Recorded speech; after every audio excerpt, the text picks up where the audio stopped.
Hello, my name is Chloe Wack, and I am a first-year printmaking graduate student at the University of Tennessee in Knoxville. Today I will be sharing with you a little about myself and my artistic practice.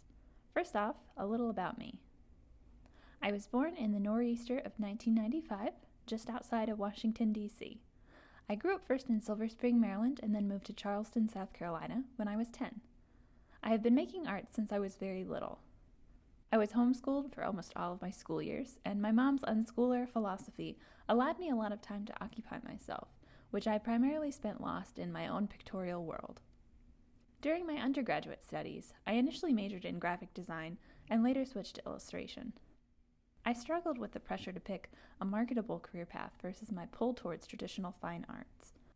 On the left is a large sculpture I made at the beginning of my first year, which was a papier-mâché ice cream cone with my name on it. This pull towards fine arts culminated in the work I made during my final semester of undergrad, which was a series of emotional screen prints and paintings inspired by personal photos. This print is based on a photo of me and my mom, and it is about the realization and fear related to the mortality of our parents. I also began to explore the relationships and memories that I often kept secret or were painful to share. These two works were based on photos from when I was stuck in a very unhealthy relationship. This was also when the use of titles became an important element of my work, often based on my thoughts or real things that had been said to me.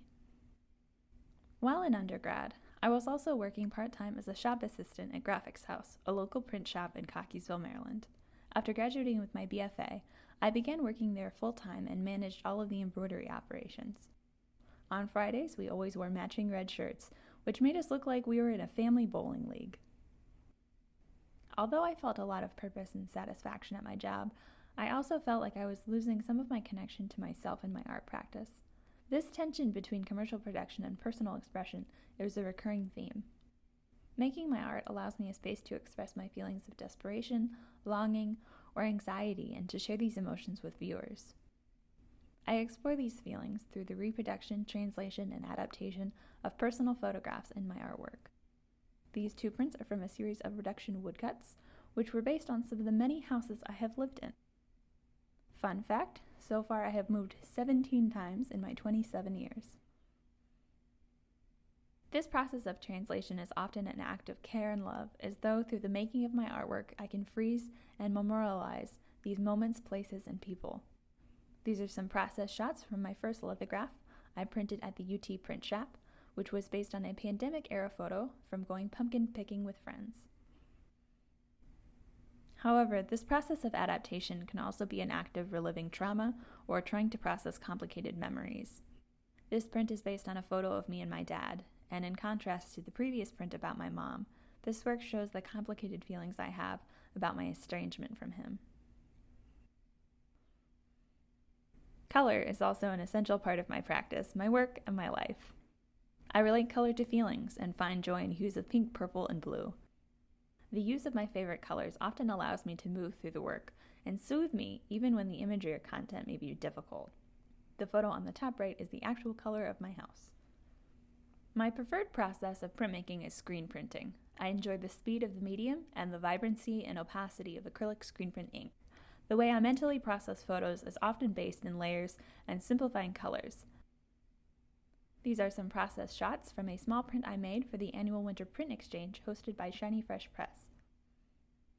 My influences often share an interest in personal connection, similar color palettes, or similar processes and techniques. Wayne Thiebaud continues to be one of the biggest inspirations for me. Although conceptually we may differ, his use of line, composition, and color continue to influence my work. Another more recent influence is the work of embroidery artist Zavagia. She puts into words so many of the feelings I share about why I need to use photographs of people I know. I can't do portraits of people that I'm not connected to. I think there's something about doing people that I know intimately that puts something in the portrait that I can't put into words.